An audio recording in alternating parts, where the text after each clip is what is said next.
أعوذ بالله من الشيطان الرجيم بسم الله الرحمن الرحيم رب اشرح لي صدري ويسر لي أمري واحلل عقدة من لساني يفقهوا قولي آمين يا رب العالمين. Assalamu alaikum everyone. I hope all of you are doing great. Today inshallah we are going to start off with possessive fragments. That's how I like to call them. And in Arabic they are called muzaf ilayh fragments. Okay, so this topic is something that usually gives people a bit of hard time to get a grasp on. And well, yes, it did give me a very hard time in remembering what muzaf is and what muzafila is. I always used to confuse these two things together.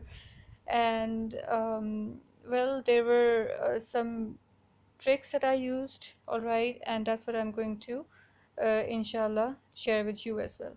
All right, so without further ado, let's begin our lesson. And of course, before beginning every lesson, we ask for help from Allah subhanahu wa ta'ala. So, Rabbi Yasir, wala tu'assir, wa tamim bil khair. Ameen, ya Rabbal Alameen. Alright, muzafile. Let's start it very simply. First of all, we need to learn the concepts and the terminologies. Alright. Alright, so the possessed ism is called muzaf. Alright. And the one that possesses that ism is called a possessor, alright, and in Arabic it's called muzafile. Okay, so just get this thing straight first. Something that is possessed is called muzaf, and the possessor is muzafile. Alright, for example, Allah's house. Okay, first we're going to study the English examples. We're going to label the English examples, alright, and then we are going to jump to the Arabic phrases inshallah. So in the phrase Allah's house, since the possessor is Allah, it becomes muzafile, alright, and house is the possessed ism, therefore it is called as muzaf. Alright, similarly we have the pronoun his, and since this pronoun is actually the possessor, it is called muzafile, and what he possesses is the book, a book, alright, and since it's the possessed ism, it's called muzaf. Alright, this was the first point. So the possessor is muzafile and possessed is muzaf only. Alright, okay, now another way to write these phrases is this. For either you can use apostrophe s or you can use the preposition of. Alright, so that's how we can use we can make these possessive fragments in English. Alright, so that's what it says. House of Allah. House is your muzaf because it's a possessed ism, and the word Allah is the possessor, therefore muzafile. Similarly, book of his. Muzaf is your book, alright, and muzafile is his. Okay, alright.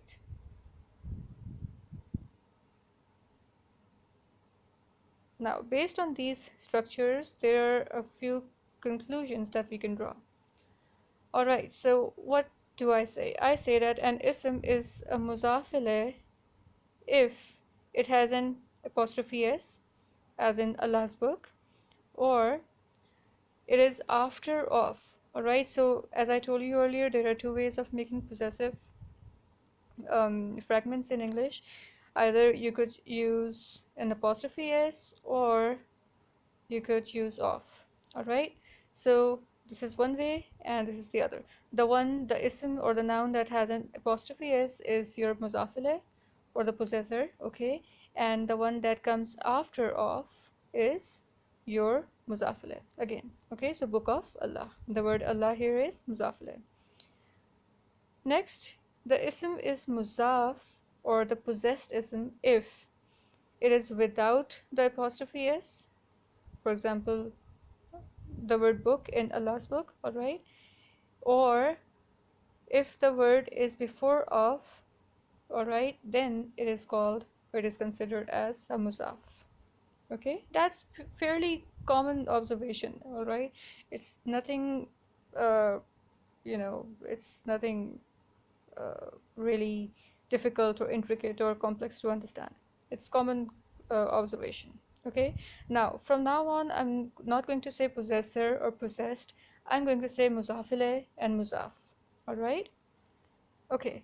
What do we see next? Now we are going to now we are going to jump to Arabic. All right. So in Arabic, the mudaf always comes first. Now all right. So we have already done your labels right now. Okay. So now we need to know the sequence. What comes first? Mudaf always comes first in Arabic. All right, there is no other way to write this. Mudaf always comes first. That is the reason it's easier, and it's a very good trick to learn the name of this fragment by its sequence. Mudaf, mudaf ilayh fragment. All right, as I mentioned in the title as well. All right, so in Arabic, the mudaf always comes first, followed immediately by mudaf ilayh. All right, and they're inseparable. Okay, let's look at your Arabic examples. Baitullahi. Okay, what did I say? I said that the mudaf always comes first. Okay, and the mudaf ilayh always comes second. Okay, so Baitullahi. We are going to identify these, all right, and we are going to learn these identifying tips here in this lesson. But I want you to take it slow, and I want you to take it in sequence, all right, in a particular order, so that you understand things. This is only so that you're not burdened with the entire concept, okay? And not make the mistakes that I made when I was learning Arabic. Okay, so that's very important. Okay, so Baitullahi. Muzaf is the word Baitu is Muzaf, and the word Allahi is Muzaf ilayh. Alright, what is Muzaf? Possessed ism. What is Muzaf ilayh? It's the possessor. Alright, similarly, Kitabuhu. We know this who from our pronouns, the nasab and jar pronouns, all right? And we also know that the nasab and jar forms of pronouns are similar, they are identical to each other, all right?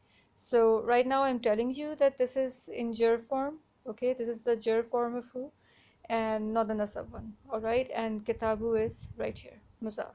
So kitabu is, and since we know that muzaf always comes first, we can very easily say that kitabu is muzaf and who is muzaf ilayh. All right, so we are done with the terminologies, and we are done with the sequence, that which comes when. Okay, so we know that baitu, or we know that muzaf comes first and immediately followed by your muzaf ilayh. Now let's come to the trick for a quick translation. All right, the way that I finally discovered, or that I finally came up with, was this. You know how we know dash of dash, alright? So book of Allah. I used this of here. How so? Muzaf is always followed. This is Muzaf and this is Muzaf, right? So Muzaf is always followed by an invisible of. Okay, so you can always say bet of Allah. Even if you don't know what it means, you know that it is a muzaf muzaf ilayh fragment, all right? And you know that there is an invisible of right after muzaf ilayh, all right? So you can very easily translate it as Baitu of Allah. Okay, so at least you're not going to translate it as something else, all right? You would know where you need to attach of. Okay, and if you're not too convenient, you're not too comfortable with using this off way, you have another way for you. What you can do is that you can attach the apostrophe s with your muzaf ilayh. Okay, so these are two ways. So you can work it, it can work both ways actually. At times you might need this way, and at times you might need this way, because at times the translation in your head would not work if you translate it with off. You would need this way. Okay, so that's what you can do.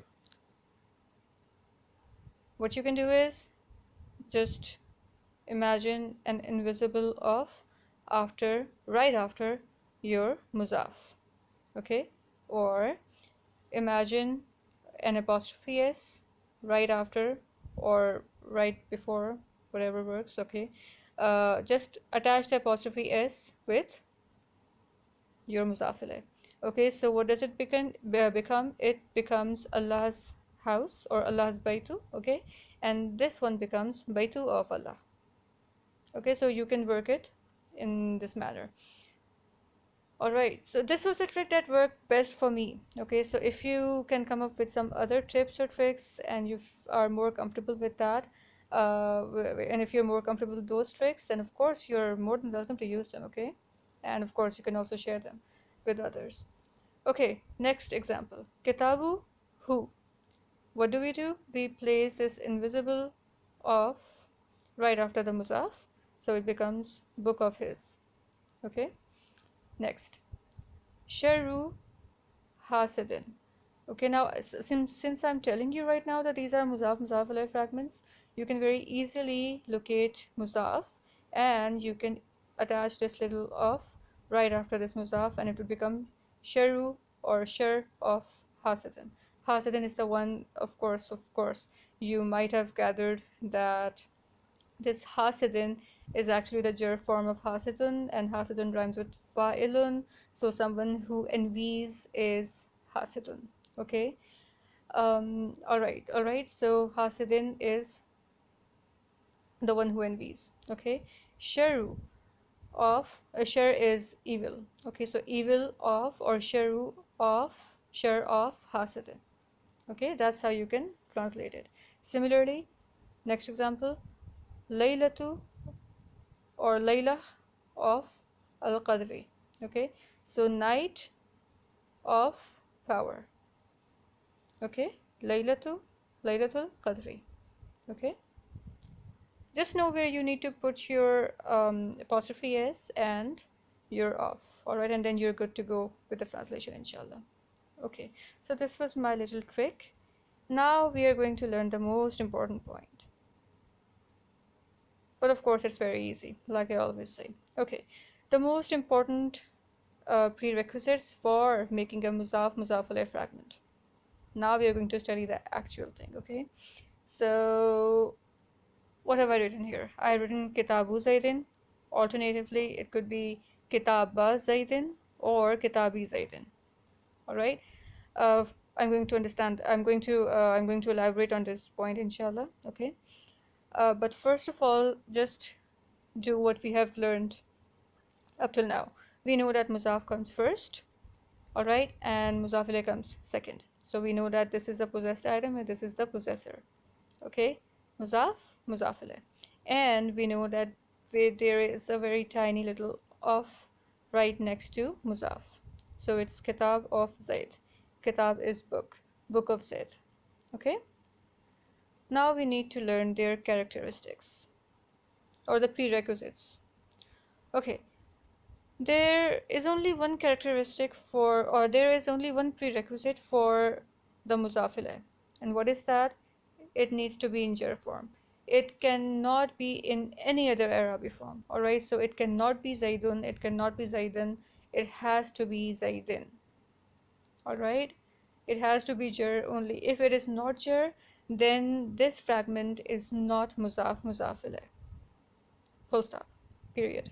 Alright, so this ism, this muzaf ilayh has to be in jar form. Alright, and of course we know that it comes second, immediately followed by the muzaf. Okay, I'm sorry, immediately following the muzaf. Alright, now let's come to muzaf. It comes first, we have already established that, and it may have any Arab. Alright, so it can be Rafa, it can be Nasab, it can be Jar. So it can be Kitabu Zaidin, it can be Kitaba Zaidin, it can be Kitabi Zaidin. Alright, next, it can never be prefixed with al. So it can never be al-Kitabu. Alright, this is a blunder. It can never end in the n sound, and I will elaborate it shortly. Okay, so these are the only two important prerequisites that you need to know. If these two aren't being fulfilled, this is not your muzaf ilayh fragment. Alright, no matter who tells you that. Okay, so no al, and no ending n sound. Because you see how I have said how I have written kitabu zaidin and not kitabun zaidin, or kitabin zaidin, or kitaban zaidin.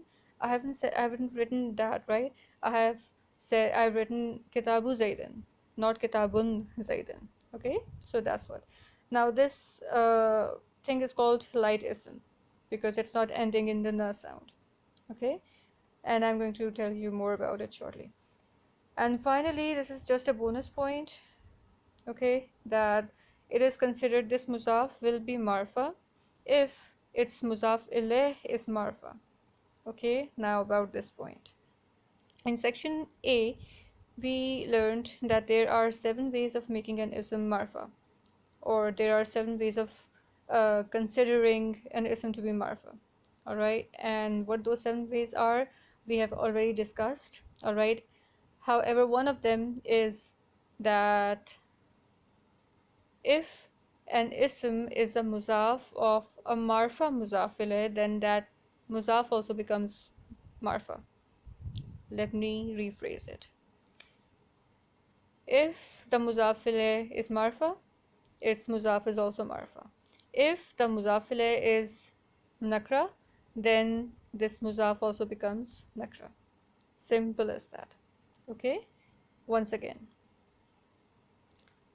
if this muzaf ilayh is marfa, due to any reason, this muzaf also becomes marfa. Okay, why? Because its muzaf ilayh is marfa. And if the muzaf ilayh is nakra, then the muzaf remains nakra. Alright, so this is only what this point means. Okay, so I hope these points are clearer, and let's touch on the light asma now. Dropping the ending na sound. I haven't written noon on purpose because noon would only remind you of the suffix combinations. Okay, so that's not only it, it's also the tanween, so that's why I've written the ending na sound. Okay, so if you drop the ending na sound, it ism becomes light. Okay, and there are 2 ways of doing it. For the asma that end in tanween, such as kitabun or muslimatun, okay, and muslimatun, alright, we have already covered these suffixes and these suffix combos in section A, alright. So if we have a word that ends in tanween, we simply remove the tanween or replace it with a single harakat. Alright, so kitabun becomes kitabu, and muslimatun becomes muslimatu, muslimatun becomes muslimatu. Alright, what's the second scenario?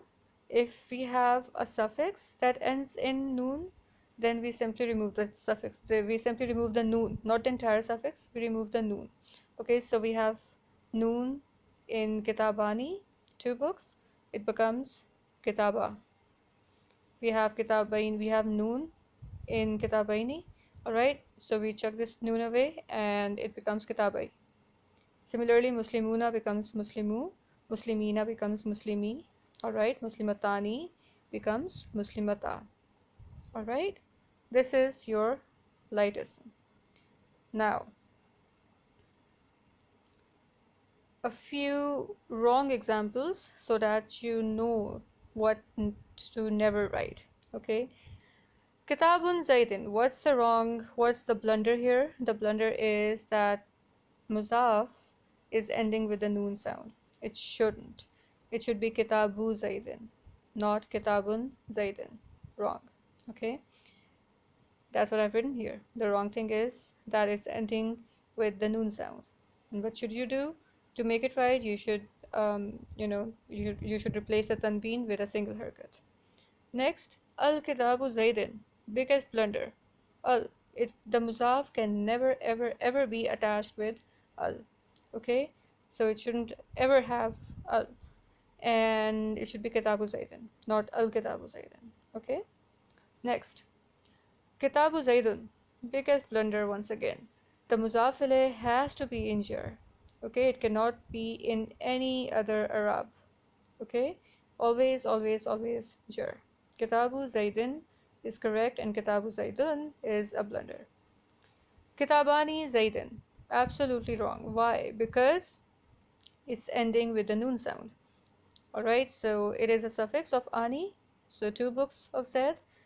However, we cannot, have this ending na sound with your muzaf. Therefore, it is wrong. So we need to chuck this noon away in order to make a correct muzaf fragment. Okay, so it should be kitaba Zaidin. Okay. So these were our warning signs. Now a couple of examples, and then we'll study loads of examples in the next part, inshallah. Okay. Kitabu hum. Now, this hum is our attached pronoun. Alright, so this is a jar form of hum. Okay. You guys need to know your pronouns really well, guys, because that's, as you can see, it's really important. Okay.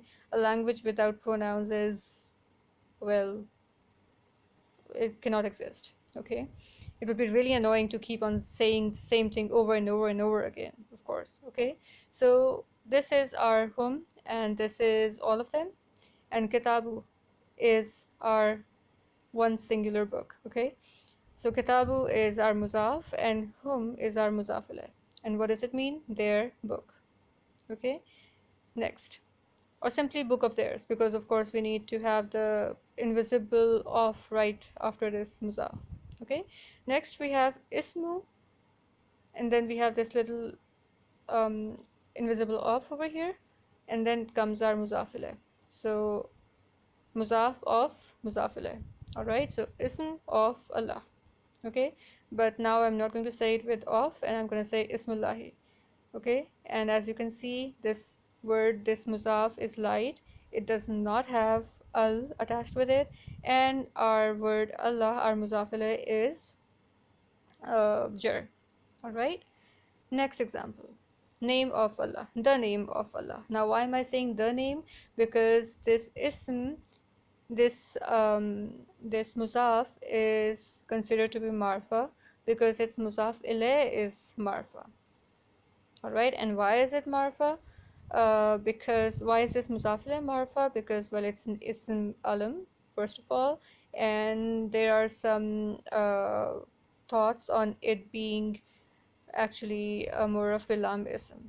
Okay, so that's a totally different debate, and I'm not going to get into it. Okay, so ismullahi, name of Allah. Alright, final example, ummul mu'minina. Mu'minina, what is this? This is your jar form of mu'minuna. Okay, mu'minuna, mu'minina, mu'minina. What's our singular? Mu'minun, mu'minan, mu'minin. Musanna, mu'minani, mu'minaini, mu'minaini. Jama salim, mu'minuna, mu'minina, mu'minina. So we have our jar ism. Okay, and this is our muzaf ilayh. Alright, and muzaf comes first. Ummu means mother, mother of the believers, the mother of the believers. Okay, ummul mu'minina. So, well, these were our examples. I know this lesson is a bit long, but, well, I tried to make things easier, and I gave you loads of tips while teaching this topic. And I hope that I have, inshallah, succeeded in doing so and making this topic easier to understand. So practice this, these fragments and these things. Try and identify while you're reciting. Alright, try and identify these muzaf ilayh fragments. We are going to work a lot on these muzaf ilayh fragments in different ways, in different scenarios, inshallah. Okay, and in the next lesson, inshallah, we are going to study loads and loads of examples related to it. Okay, so till that time, barakallahu li wa lakum fil Qur'an al-Hakim. I'll see you in the next lesson. Allah Hafiz.